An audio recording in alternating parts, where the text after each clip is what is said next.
Chers internautes, bonjour ou bonsoir. Tout dépend à l'heure que vous allez voir cette vidéo. Mon nom est le Comte Saint-Germain. Celle-ci est ma seconde vidéo. J'en ai fait une la semaine passée, juste après le blackout ici dans la péninsule ibérique. C'est là où je me trouve. Enfin, je suis plus particulièrement au Portugal. Voilà, c'était un peu laborieux. J'ai donné mon opinion aussi sur les autres packs, enfin vous pouvez les avoir. En tous les cas, ne soyez pas trop critiques, c'est ma première vidéo, essayez de quand même j'ai un peu bafouillé, c'est vrai. Bon voilà. Alors ici, cette vidéo est consacrée, je vais donner mon opinion sur la proposition politique des partis comme ceux de Reconquête à l'extrême droite, également le RN éventuellement, et tous les petits satellites qui forment cette mouvance. Moi, je trouve que ces idées sont à côté de la plaque, à mon avis, et elles contrefont les idéaux des patriotes de droite, parce qu'elles invitent à une guerre civile. Et surtout, elles ont choisi un bouc émissaire sur lequel taper, sur lequel on peut défouler notre âge. Voilà. Donc effectivement, moi je trouve que c'est une voie de garage parce que il y a quand même un fond, c'est vrai. On ne va pas se cacher que la délinquance maghrébine des banlieues est en explosion et c'est la plus significative. Il n'y a qu'à voir les statistiques des gens qui sont des personnes qui constituent la plupart des crimes et des personnes écrouées, prisonniers. Effectivement, maintenant, je trouve que il y a quand même le discours est biaisé parce qu'on mélange l'islam et la délinquance, ce qui est deux choses complètement différentes. Alors qu'effectivement, dans le discours d'Éric Zemmour, on ne distingue pas du tout, la distinction n'est pas faite du tout. Et moi je trouve qu'effectivement, il faudrait quand même déjà dans un premier temps séparer le problème. Alors certes, la délinquance elle est exponentielle et elle est de plus en plus insupportable, surtout pour les petits gens, pour ceux qui la subissent, parce que c'est pas ces personnes-là qui vivent dans les beaux quartiers du 7e ou je ne sais quel arrondissement bobo parisien qui va subir cette délinquance et cette insécurité. Hein. On va pas dire t'habites à Neuilly, ça va quoi. La délinquance tu la côtoies pas beaucoup. Hein. Bon donc voilà, moi ce que j'ai à dire par rapport à l'islam, c'est qu'on a vu effectivement une recrudescence d'un islam qui n'était pas du tout l'islam qui était auparavant pratiqué par les premiers arrivants, on va dire, par la première génération qui est arrivée en France. Moi j'ai quand même 50 ans, donc j'ai une bonne notion de ce qu'était la communauté maghrébine de première et peut-être la seconde génération, qui était très travailleuse et qui a tout fait pour que ça se passe bien et qui s'est constitué une vie confortable, suffisamment confortable pour eux. Mais voilà, eux, l'islam qu'ils pratiquaient, je parle pour la plupart, hein, bien sûr, je ne vais pas parler de ceux qui étaient déjà peut-être sur une pente radicale. Mais bon, cet islam modéré était peut-être aussi, on pouvait l'apparenter à une pratique catholique de ce qui pouvait être pratiqué par des croyants qui l'étaient encore à l'époque, dans les années 80 ou avant peut-être. Ouais, avant quand même un peu. On va plutôt parler des années 60-70. Bon. Voilà, c'était effectivement, la plupart des gens pratiquaient un catholicisme tout à fait normal, en allant à la messe le dimanche peut-être, en mettant ses enfants au catéchisme ou chez les scouts, et qui faisaient peut-être le carême. Voilà. Donc par rapport à l'islam effectivement d'aujourd'hui, qui n'a plus du tout rien à voir avec celui d'antan, et qui a contribué à mener beaucoup de polémiques et de difficultés à gérer au niveau politique. On ne va pas se cacher qu'effectivement il y a eu beaucoup avec Sarkozy, ça c'est, enfin, depuis Sarkozy, avec ces lois anti-voile, anti-foulard, je sais plus.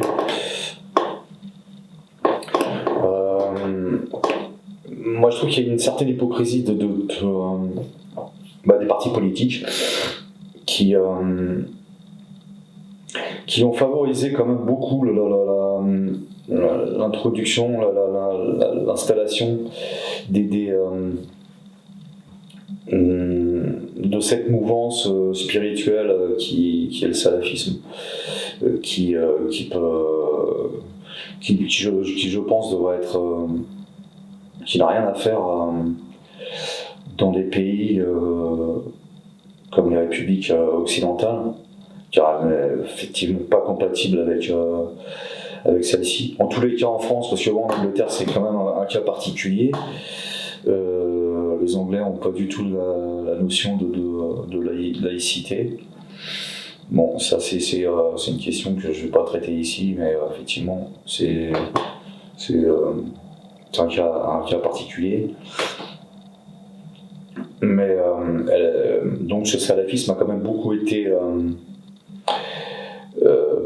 promu, sponsorisé, ou en tous les cas plutôt toléré de plus en plus, peut-être grâce à des petites valises bien remplies venues de ces pays, du Qatar et autres, n'est-ce pas? Alors je vais pas donner de nom ici, mais effectivement il n'y a qu'à penser au maire de Bordeaux. Je crois qu'il y a eu des acquaintances avec certaines personnalités de la mouvance des frères musulmans à Lyon, enfin bon, un peu partout en France. Et je trouve que c'est beaucoup hypocrite de la part des partis d'extrême droite de pas le relever et de pas combattre aussi cet aspect-là, parce que c'est par là qu'il faut commencer en définitive. C'est surtout par là, il faut surtout pas stigmatiser toute la population maghrébine ou musulmane plutôt présente en France, et la coller sans en faire un amalgame avec la délinquance, la haute délinquance. Voilà, je trouve que c'est très malhonnête, et on voit bien ce que ça peut engendrer en définitive. Et je comprends qu'il y ait des jeunes, hein, parce qu'on va pas se mentir, il y a beaucoup de jeunes quand même dans ces partis qui sentent qu'ils ont besoin d'avoir quelqu'un qui soit un peu la chambre d'écho de ce qu'ils peuvent vivre au jour le jour. Mais même ça, c'est pas... moi, je pense que voilà, oui, Zemmour, c'est une voix de garage. Tous les youtubeurs, influenceurs qui gravitent autour, comme Dany, comme même Thaïs. Enfin, Thaïs, je sais pas si elle sponsorise Zemmour ou pas, mais enfin bon, c'est pareil. Stanislas, je sais plus qui, là, toutes ces petites bourgeoisies, hautes bourgeoisies plutôt d'ailleurs, qui vivent dans les beaux quartiers et qui manipulent les petits gens, les gens frustrés par l'immigration, mais de fait, hein, je les comprends tout à fait, ces gens-là. Enfin, les petits gens, bien sûr. Mais je pense que les solutions proposées sont pas les bonnes, mais pas du tout. Et ils se font surtout embringuer dans une voie de garage, en définitive. Parce que oui, bon, les banlieues, effectivement, c'est de plus en plus invivable, et puis ça, de toute façon, même, enfin, on voit bien ce qui se passe sur Paris, les grandes métropoles, et surtout depuis qu'il y a eu une immigration de plus en plus exponentielle, complètement bordélique d'ailleurs. Mais bon, quand même bien organisée par ceux qui la souhaitent. Parce que bon, effectivement, il y a peut-être une volonté ici de remplacer la voix du peuple français qui pourrait un jour ou l'autre se rebeller contre eux. Donc effectivement, moi, c'est une voie de garage, parce que toutes ces personnes, tous ces jeunes qui ont peut-être subi effectivement des brimades, ou ont été peut-être rabaissés parce qu'effectivement c'était les jeunes de banlieue, les wesh, la mode hip-hop a beaucoup influencé ces gens-là, et a été aussi beaucoup promu de nouveau par certaines personnes qui ont lancé SOS Racisme, Skyrock. Bon voilà, je vais pas faire référence à Soral. Enfin, vous voyez de quoi je parle. Mais bon, c'est bien, c'est lui qui en parle le mieux. Enfin, en tous les cas, c'est vrai que moi j'ai bien vécu cette époque, et moi je connais bien Paris, la région parisienne. Les banlieues, je sais ce que c'est, le Val-Fouré, Chanteloup-les-Vignes, Aubervilliers, Bobigny, tout ça, enfin, Sarcelles, etc. Donc c'est des coins que je connais, j'ai côtoyé pas mal la jeunesse maghrébine, et pas que, hein, maghrébine et black aussi. Et effectivement, je peux comprendre une certaine jeunesse qui rencontrait des frustrations et peut-être des bribades, des comportements racistes aussi, parce qu'effectivement les blancs ont été victimes de racisme. Parce que SOS Racisme, c'était quoi en définitive ? C'était stigmatiser le blanc. Hein.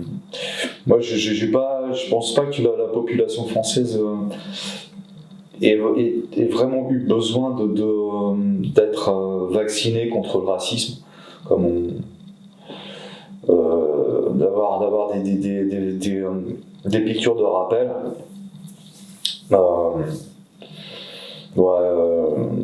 J'ai jamais considéré, il y a des racistes, il y en a partout, hein, jamais vraiment considéré que le français de base était raciste. Ça c'est des idées pareilles qu'on vous... Mais bon, après, effectivement, ces frustrations ont pu engendrer une certaine xénophobie vis-à-vis de certaines personnes, de certaines nationalités. C'est vrai que les Algériens, moi je les côtoyais beaucoup. C'était pas pour la plupart, enfin, je sais pas de généralité, mais bon, c'est des gens un peu problématiques, hein, c'est vrai. Mais bon, et par rapport au QI, effectivement, là je digresse un peu, mais parce que c'est quand même. C'est un collatéral là, de parler du QI. Ce que je trouve aussi une grosse supercherie, c'est comme les études du GIEC, c'est la même chose. Hein, voilà, quand on crée des petits modèles, on fait des statistiques à partir de. Bon, je dis pas qu'il y a peut-être des différences de continents, mais c'est quand même très minime et on peut se rendre compte assez facilement que dès que le niveau d'éducation augmente, le QI augmente, hein.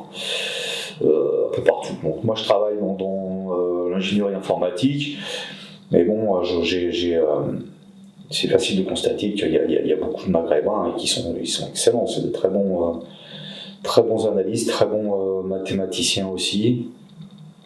Et ils sont invisibilisés effectivement par les jeunes par ces gens, effectivement. Quand vous regardez Frontières, vous voyez toujours la même chose, mais c'est un peu dommage.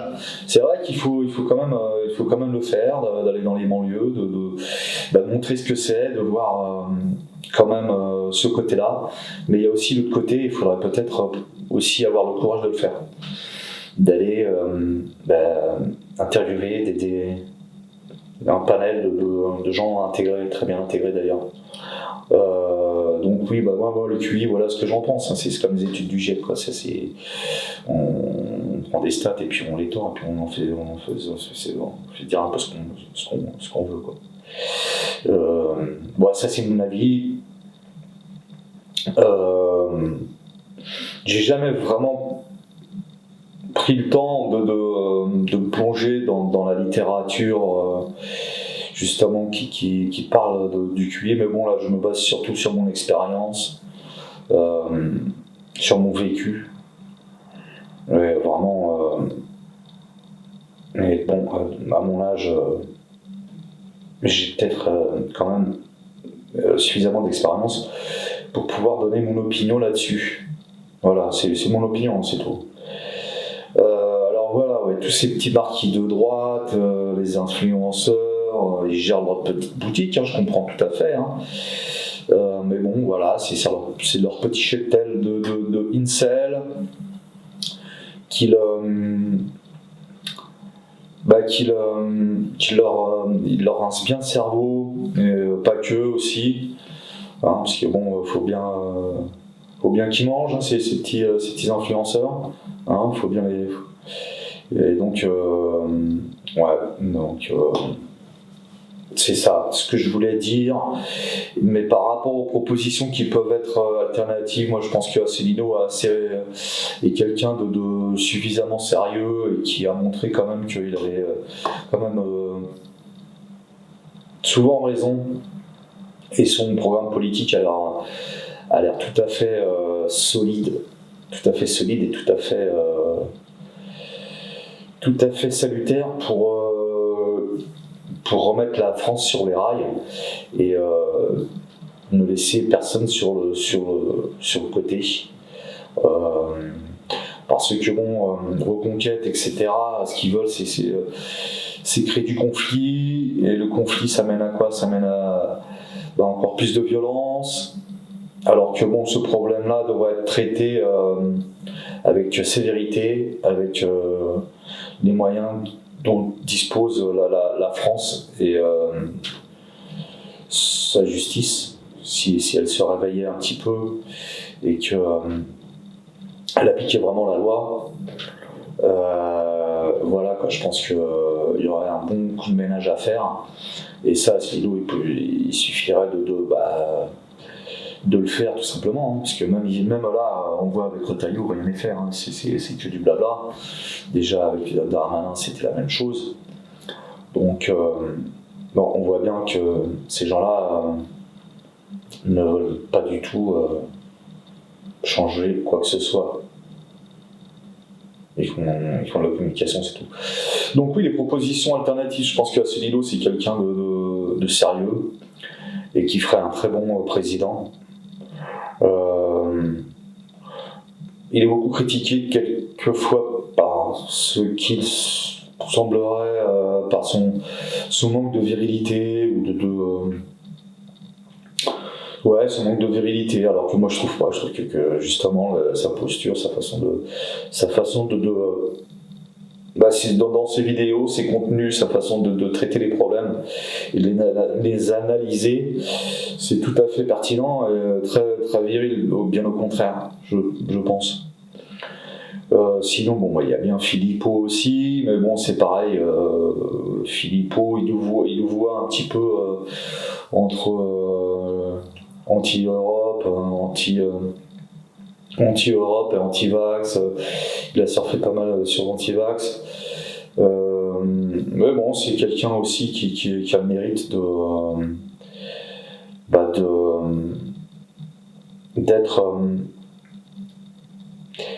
d'être une alternative aussi peut-être à ces partis d'extrême droite, qui en définitive, effectivement, je le répète, sont une voie de garage pour la jeunesse, les petites gens, principalement.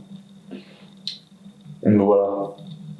Et je vais pas en dire plus sur ces petits marquis de droite, mais bon, ou comme les gens comme Dany qui effectivement va te dire que ouais, il est de Grenoble, il en a connu des Maghrébins, etc. et machin. Enfin, moi j'ai du mal à croire qu'il les ait vraiment côtoyés.